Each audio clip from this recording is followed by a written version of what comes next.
Welcome to your mental health course.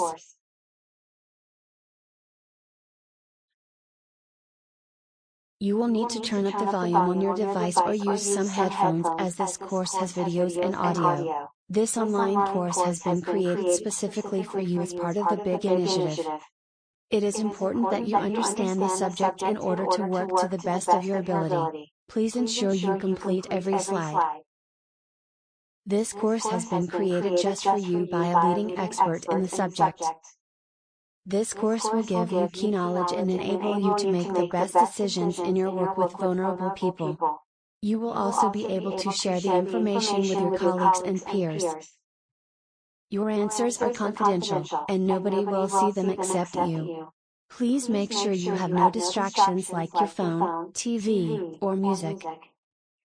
Please make sure that you have a pen and plenty of paper handy to make notes as you go along. This course will take between 1 to 2 hours to complete, depending on your learning style. It is important that you take your time to ensure all of the learning outcomes are achieved.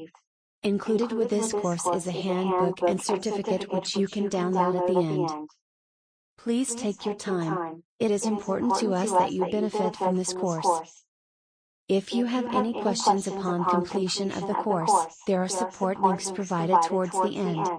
Looking after vulnerable people in our society is everyone's responsibility, so always seek advice when unsure.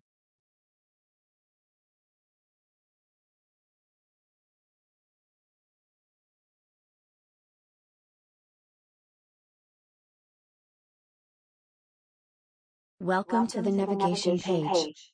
Before you start this course, I need to show you how to navigate the pages.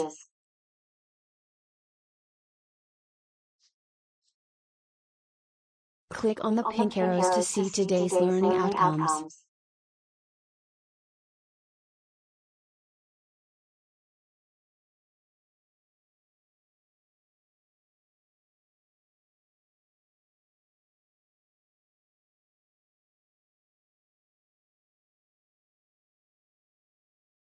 Click on the buttons for more information. Mental health problems can affect the way you think, feel and behave. They affect around 1 in 4 people in Britain, and range from common mental health problems, such as depression and anxiety, to more rare problems such as schizophrenia and bipolar disorder. A mental health problem can feel just as bad, or worse, as any other physical illness, only you cannot see it. The number of people experiencing mental illness in the UK is 16 million. Broken down, this means 1 in 4 people experience a mental health problem every year. The most common mental health condition is anxiety, which affects 5.9 in every 100 people. Those living in low-income households are more likely to suffer with mental illness. A survey by the National Center of Social Research found 27% of men and 42% of women in the lowest income bracket experienced mental illness.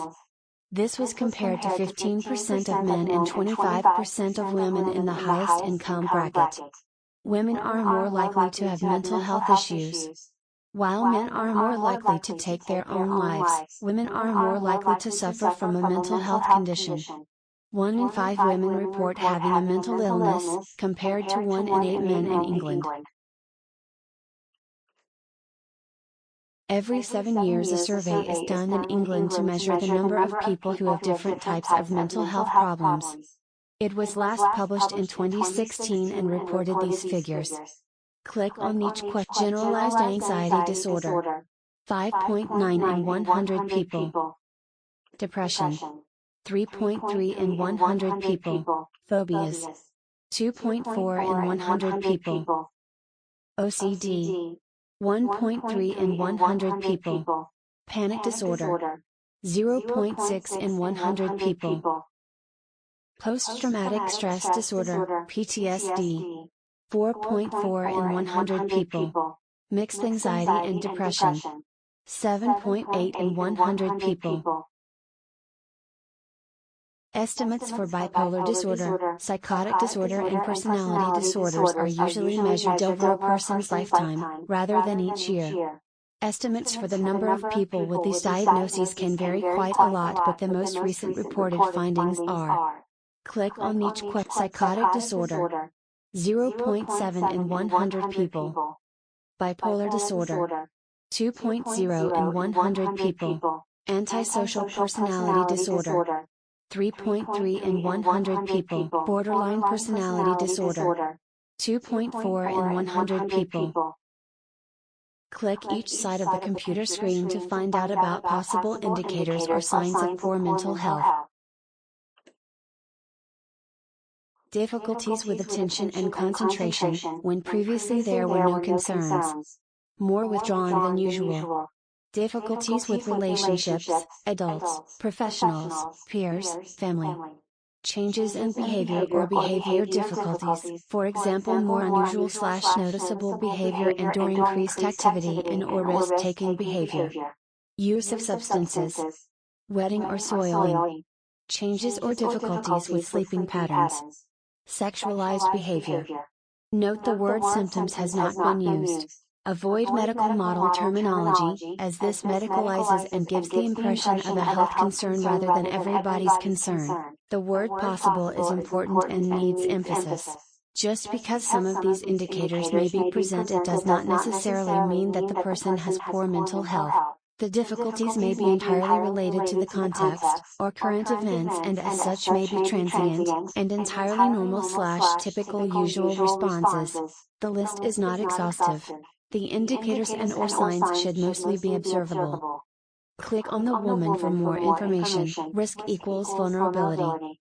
If a person has only one risk factor in their life, their probability of developing mental distress is between 1% and 2%.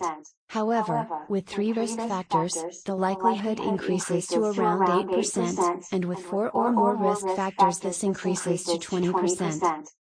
Click the headings for more information. Personal.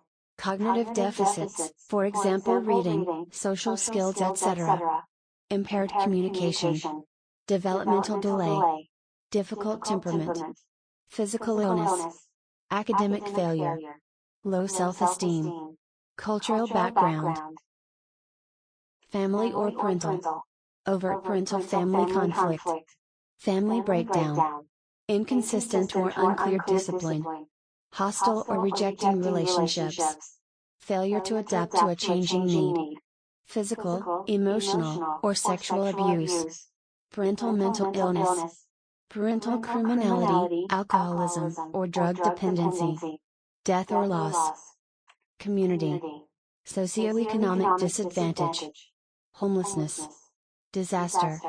Discrimination. Lack of social cohesion, including transient populations. Community violence. Lack of resources. Rural or urban, size of community. Stereotyping. Society. Poverty or low income. Unemployment. Media influences. Economic climate. Devaluing caregivers. Lack of importance given to children. Resilience equals protective strengthening. Resilience factors reduce the possibility of people developing mental health difficulties. Click on each heading for more information. Click on each box for more information about personal resilience factors. Secure early relationships. Being female. Easy temperament as an infant. Positive attitude. Problem-solving skills. Good communication skills. Humor. Capacity to reflect. Planner, belief in control. Religious faith. Higher intelligence. Click on each box for more information about family or parental resilience factors. At least one good parent-child relationship. Good attachments. Affection. Clear, firm, and consistent discipline. Support for education. Positive partner relationship. Supportive family climate. Positive parental history. Positive parenting practices. Click on each box for more information about community resilience factors. Wider supportive network, for example good adult relationships, adequate standard of living or accommodation, food, warmth, beds, inclusive school with positive policies, school with academic and non-academic opportunities, range of sport and leisure activities. Click on the pages on the notice board for more information. You cannot change the past for anyone. It has already happened, and how they think, feel, and behave is how they have learned to survive. However, you can change today and the future, to help them build their resilience and adopt new coping strategies. Click the numbers to find out more information on general principles. People often show feelings in behavior. Peer relationships are very important for children and adults.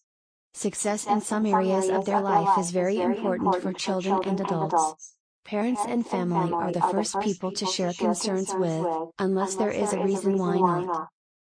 Click the points to find out possible triggers to deteriorating behavior.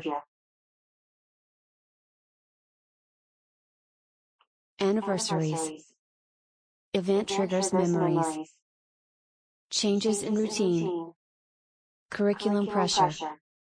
Life events. Normal reaction may include impact on school performance. Transitions. Slide the moon across the sky to see what concerns may lead you to ask for additional. Other things are going wrong too. The problem is spoiling other things in the person's life, for the problem goes on for longer than average for the age of the child or adult and/or is more severe. What you are doing isn't working. Person presents differently, for example unhappy, tearful, overtired, listless, more encamped, more angry, aggressive, more restless, worse concentration. Click on each numbered button to find out more information. Depression is a feeling of low mood that lasts for a long time and affects everyday life. It can make users feel hopeless, despairing, guilty, worthless, unmotivated and exhausted. It can affect self-esteem, sleep, appetite, sex drive and, sometimes, physical health. In its mildest form, depression doesn't stop users leading a normal life, but it makes everything harder to do and seem less worthwhile. At its most severe, depression can make users feel suicidal, and be life-threatening. Depression is normally broken down into types, such as seasonal affective disorder, SAD, or postnatal depression, but is also labeled as either reactive or clinical depression. Reactive depression is often also known as normal depression. It usually occurs after a sad event like the loss of a loved one. Clinical depression is notably more severe and is triggered by a chemical imbalance in the brain. It may follow a traumatic event, but this is not necessary. Click on the play button to watch a video. Depression, it's sort of a way of functioning. It's an illness. It's part of science. You can't really get rid of it. There is so much about depression that is still not understood. This does exist and it is a thing. I suffered from depression since I was 13 years old. I was around 19. 15. 13. 14. 13. 14. My depression really kicked in. I didn't know what depression was. I'm not sure if I'd even heard about it. I just knew that I felt different within myself. I felt like a bit of an outcast. I felt like I wasn't normal.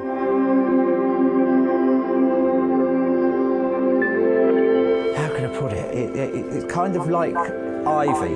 It's like ivy. You know, you can cut it off here, but it grows back up there. You don't know when or how it's going to hit, but sometimes it does, and the hardest bit is just keeping going. You feel like there is nothing in the world that's going to make you better, and you feel as though there's just no point. You can see people around you that love you and how much they love you, but you can't feel any of that love. It's crippling sometimes.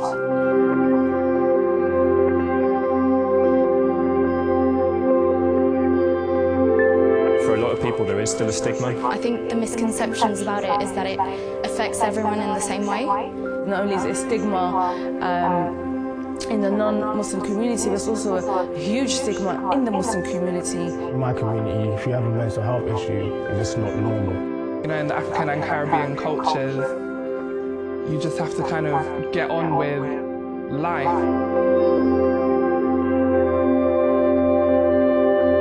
Sometimes people tell you to just think of life differently, just be happy, but it doesn't work like that. You don't want to feel like it's the only thing that can describe you. I'd be really, really upset if people start to stroke my hair and go, oh no, poor you know. Whereas if they took me out and called me an idiot, I'd be the happiest man on earth. We just want people to listen to us and not really judge us. Sometimes just being in the same room as friends and loved ones has been enough to help me a little bit. Be there, offer emotional guidance and support. To have someone just say, I'm here if you need anything, that for me made all the difference. I wouldn't be who I am without depression, and I love the person I am. I never thought I'd say that.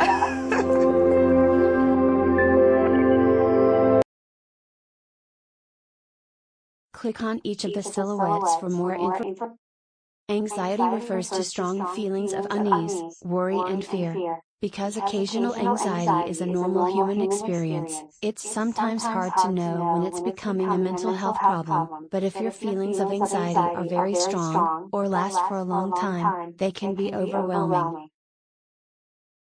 People may experience constant worrying about things that are a regular part of everyday life, or about things that aren't likely to happen. Unpleasant physical symptoms such as sleep problems, panic attacks, an increased heartbeat, an upset stomach, muscle tension or feeling shaky. A specific anxiety disorder, such as generalized anxiety disorder, GAD, panic disorder, a phobia, obsessive compulsive disorder, OCD, or post-traumatic stress disorder, PTSD.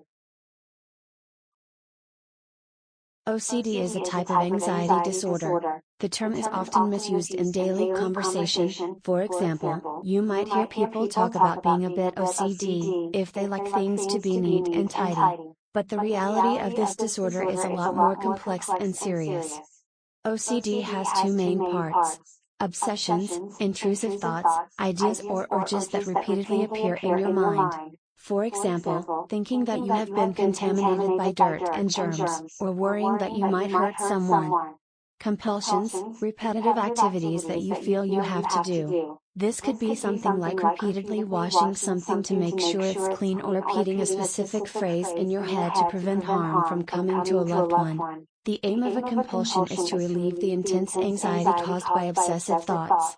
However, the process of repeating these compulsions is often distressing in itself, and any relief you feel is often short-lived. Click on the play button to watch another video. Obsessive compulsive disorder is an anxiety disorder, but it's quite a specific and severe anxiety problem, characterised particularly by upsetting, recurrent thoughts that keep popping in to your head even when you don't want them to, and linked to that, the urge to carry out repetitive behaviours. So, for example, one that everybody might have heard of, a symptom that everybody might have heard of, is an unrealistic feeling of being dirty when you're not really, but then getting a repetitive urge to wash your hands. And that can sound quite trivial, but at its most severe, this worry can be almost day and night for an individual with OCD, and they can wash so much that they can actually damage their skin. And I've seen children, for example, with bleeding hands, or young people who may spend 6 or 7 hours in the shower. So it can be a very intrusive and troublesome anxiety problem. Well, people used to think it was pretty rare, and one of the reasons is that people who have OCD are very embarrassed by it, and so it often goes undetected for quite a long time.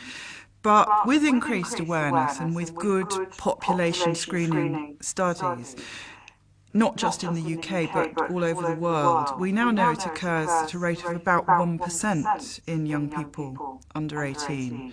So, for example, for teenagers I often put that into context for them by saying, you know, there's 1,000 young people in your school, so that means there's likely to be 10 kids with OCD, and you probably don't know who they don't know who you are, because you're all feeling a bit embarrassed, but you're not on your own. The cause of OCD really isn't known. That's the honest answer. And again, I always make sure I say that to young people and families, because there's all sorts of incorrect beliefs. You know, sometimes parents worry they've caused OCD in their child by the way they brought them up or something they've done. So the first thing I say is we honestly don't know the cause. But of course there has been lots of research and ongoing research at the Institute of Psychiatry and the Maudsley trying to establish causes, and we do have some clues. So one clue is that OCD does run in families, so it's somewhat genetic, not completely so, but it probably increases your risk about 10 times if you've got a parent, say, with OCD. And people with a predisposition to OCD, we sometimes think that an episode can be triggered by stress. So, for example, sometimes children report a bad episode of bullying just before they present with unpleasant obsessions and compulsions. But the cause isn't really known, and I think the important message is that it can affect anyone. It affects boys and girls at equal rates. It can start as young as 6 or 7 and occurs throughout the lifespan. It occurs in all socioeconomic groups, in people of all levels of intelligence, so it can happen to anyone. If a young person is worried they might have OCD, I would first of all suggest trying to find a little bit more out about it themselves, if they like using the web or looking at a leaflet at school or in a GP. But what I really would emphasise is don't hesitate to ask for help. And usually the first step would be to talk to an adult that they trust. For most young people, hopefully that will be their parents, or it might be a school teacher or another family friend. And I think after a chat with a grown-up, or even on their own, if they don't have an adult they can confide in, I think a word with their GP is definitely worthwhile, because this is a very treatable problem. So I think it is a very important message for young people. Don't suffer in silence. Don't keep it a secret, even if you feel a bit embarrassed, because it is a recognised problem. There are really good treatments. You can get completely better and get on with your life. And OCD can be very disruptive to your functioning in your life.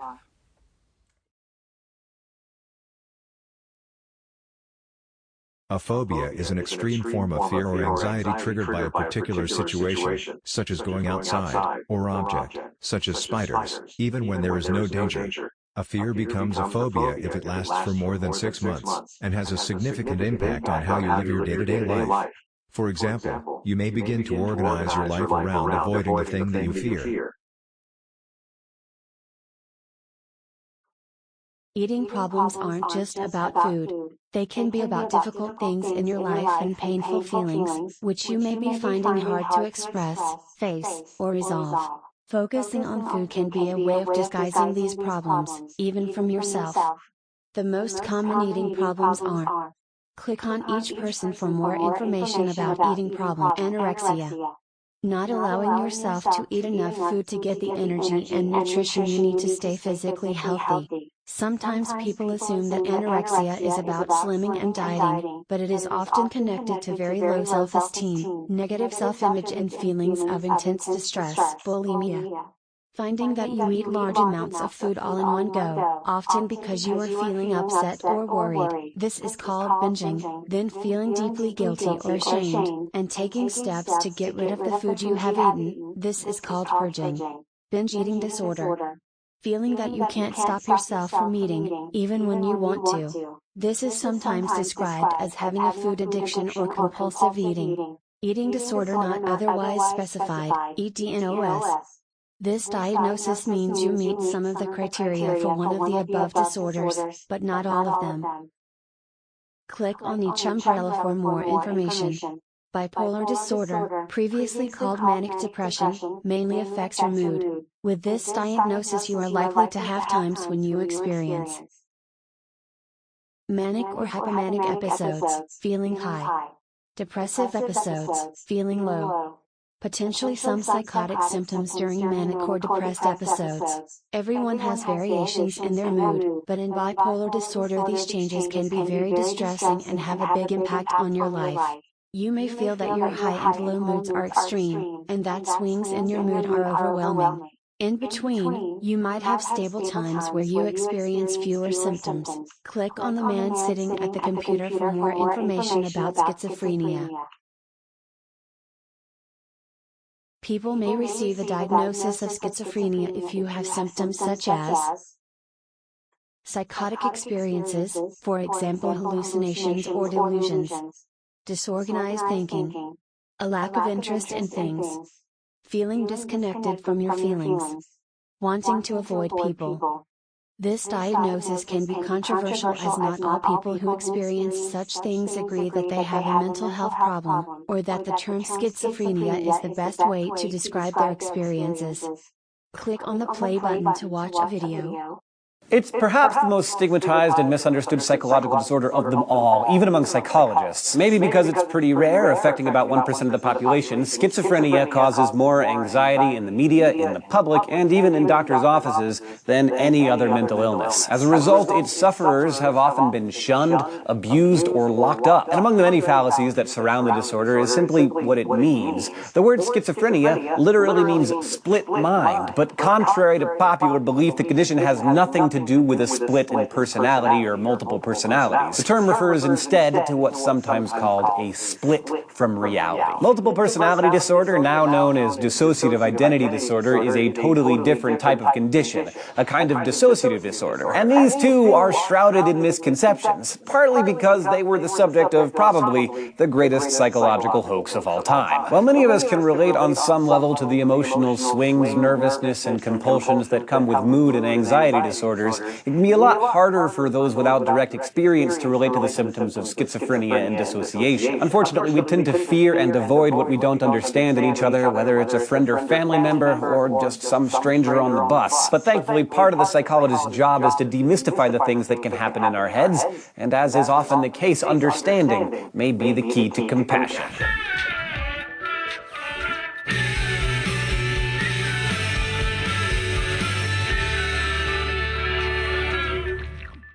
Schizophrenia is a chronic condition that usually surfaces for men in their early to mid-20s and for women in their late 20s. For some, the disorder comes on gradually, but for others it can arise more suddenly, perhaps triggered by stress or trauma, although no event can actually cause the disorder. Once thought of as a single discrete condition, schizophrenia is now included in the DSM-5 as a point on a spectrum of disorders that vary in how they're expressed and how long they last, but they share similar symptoms. Schizophrenia spectrum disorders are currently thought of as characterized by disorganized thinking, emotions, and behaviors that are often incongruent with their situations, and disturbed perceptions, including delusions and hallucinations. They all involve a kind of loss of contact with reality on some level. The resulting behaviors and mental states associated with this break from reality are generally called psychotic symptoms, and they usually impair the ability to function. When someone's experiencing psychotic symptoms, their thinking and speech can become disorganized, rambling, and fragmented. This tendency to pick up one train of thought and suddenly switch to another and then another can make communication painfully difficult. People exhibiting these symptoms can also suffer a breakdown in selective attention, losing the ability to focus on one thing while filtering others out. In extreme cases, speech may become so fragmented it becomes little more than a string of meaningless words, a condition given a name that sounds like its own kind of non sequitur, word salad. Classic schizophrenia is also often marked by delusions or false beliefs not based in reality. These delusions can be rooted in ideas ideas of grandeur, like I'm the Queen of England, or I won an Olympic gold medal for the luge. Or they can become narratives of persecution and paranoia, believing your thoughts and actions are being controlled by an outside force, or that you're being spied on or followed, or that you're on the verge of a major catastrophe. And there are some complicated variations on these delusions, like feeling that you've died or don't exist anymore, or that someone is madly in love with you, or that you're infested with parasites. Delusions of one kind or another strike as many as 4 out of 5 people with schizophrenia. While some delusions can seem fairly logical, they can also be severe and bizarre and frightening. Unfortunately, many of the most memorable examples of people suffering from severe delusions come from serial killers, and yeah, while Son of Sam did claim that he was taking orders from his neighbor's dog,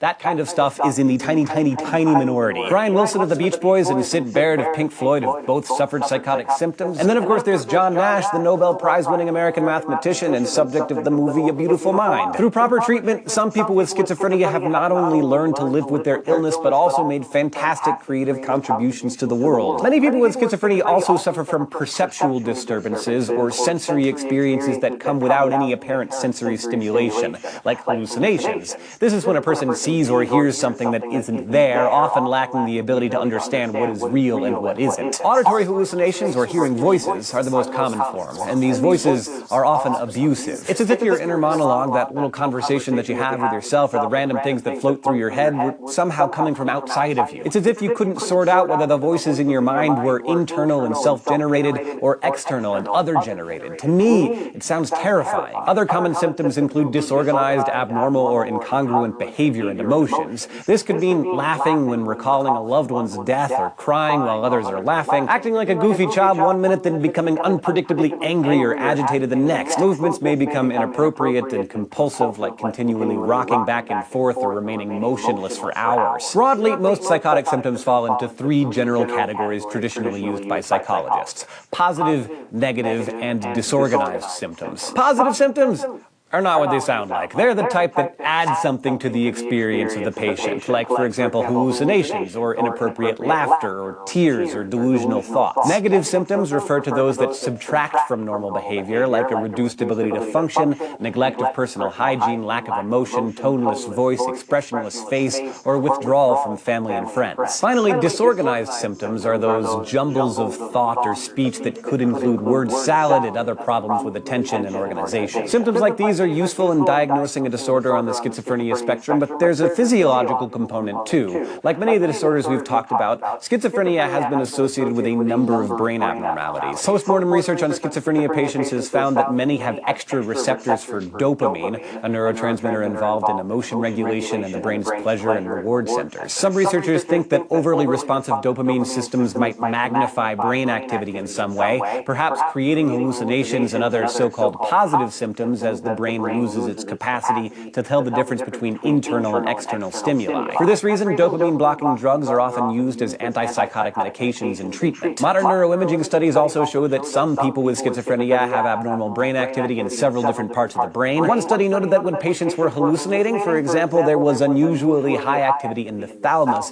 which is involved in filtering incoming sensory signals. Another study noted that patients with paranoid symptoms showed overactivity in the fear-processing amygdala. So schizophrenia seems to involve not just problems with one part of the brain, but abnormalities in several areas and their interconnections. But what might be causing these abnormalities? Earlier I mentioned how a stressful event might trigger psychotic symptoms for the first time, even though it can't actually create the disorder. Psychologists call this the diathesis stress model. This way of thinking involves a combination of biological and genetic vulnerabilities, diathesis, and environmental stressors, stress, that both contribute to the onset of schizophrenia. This model helps explain why some people with genetic vulnerability might not always develop schizophrenia, and why the rates of schizophrenia tend to be higher with some degree of poverty or socioeconomic stress. And it seems clear that there is some kind of genetic predisposition for the disorder. The 1 in 100 odds of developing schizophrenia jump to nearly 1 in 10 if you have a parent or sibling with the disorder, with about 50-50 odds if that sibling is an identical twin, even if those twins were raised apart. One recent landmark 7-year study looked at genetic samples across 35 countries, examining more than 35 135,000 people with schizophrenia and another 110,000 people without the disorder. The study identified more than 100 genes that may increase the risk of schizophrenia. As expected, some of these genes involve dopamine regulation, but others are related to immune system functioning.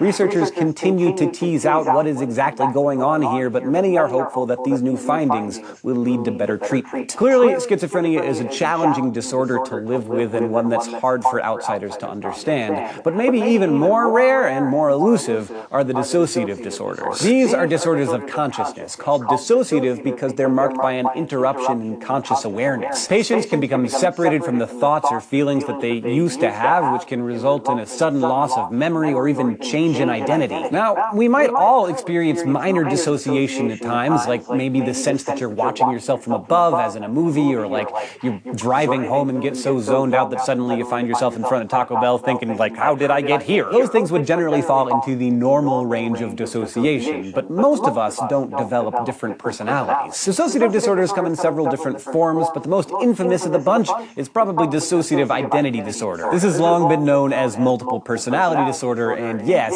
it is a thing. It's a rare and flashy disorder in which a person exhibits two or more distinct and alternating identities, and the best known case was that of Shirley Mason, whose story was famously rendered in the 1973 bestseller Sybil, and later in a popular miniseries. The book was marketed as the true story of a woman who suffered great childhood trauma and ended up with 16 different personalities, ranging from Vicky, a self-assured Frenchwoman, to handyman Sid, to the religious and critical Clara. The book became a craze, and within a few years, reported cases of multiple personality skyrocketed from scarcely 100 to nearly 40,000. Many believe the book was essentially responsible for creating a new psychiatric diagnosis. It turns out, though, Sybil's story was a big fat lie. Yes, Shirley Mason was a real person, and one with a troubled, traumatic past and a number of psychological issues. As a student in New York in the 1950s, she started seeing a therapist named Connie Wilbur and taking some heavy medications. And somewhere in there, maybe because she was coaxed, or maybe because she wanted more attention, Shirley started expressing different personalities. Dr. Wilbur built a career and a book deal out of her star patient, even after Shirley confessed that her split personality was a ruse. The Sybil case is a powerful reminder that we really don't understand dissociative disorders very well, or even know if they're always real. Indeed, some people question if dissociative identity disorder is an actual disorder at all. But some studies have shown distinct body and brain states that seem to appear in different identities, things like one personality being right-handed while the other is left-handed, or different personalities having variations in their eyesight that ophthalmologists could actually detect. In these cases, dissociations of identity may be in response to stress or anxiety, a sort of extreme coping mechanism. Either way, the debate and the research continue. Today, we talked about the major symptoms associated with schizophrenia spectrum disorders, including disorganized thinking, inappropriate emotions and behaviors, and disturbed perceptions. We also discussed brain activity associated with these disorders and talked about their possible origins, including the diathesis stress model. You also learned about dissociative disorders and dissociative identity disorder in particular, and the scandal that was the Sybil case.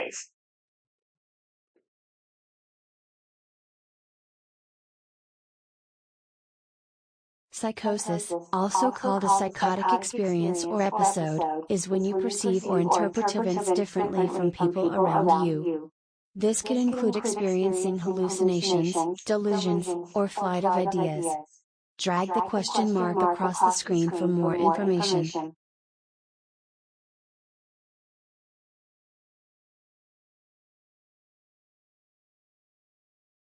Personality disorders are a type of mental health problem where your attitudes, beliefs, and behaviors cause you long-standing problems in your life.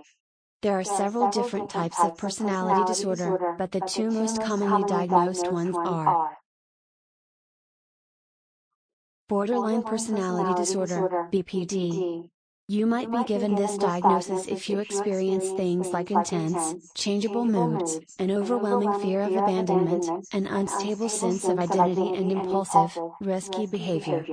Some people prefer the term emotionally unstable personality disorder, EUPD, to BPD, as they feel it's a more accurate description of the symptoms. Antisocial personality disorder, ASPD. You might be given this diagnosis if you experience things like disregard for the feelings and needs of others, manipulating others for your own gain, difficulty maintaining relationships, feeling little guilt for your actions, and feeling easily bored or aggressive.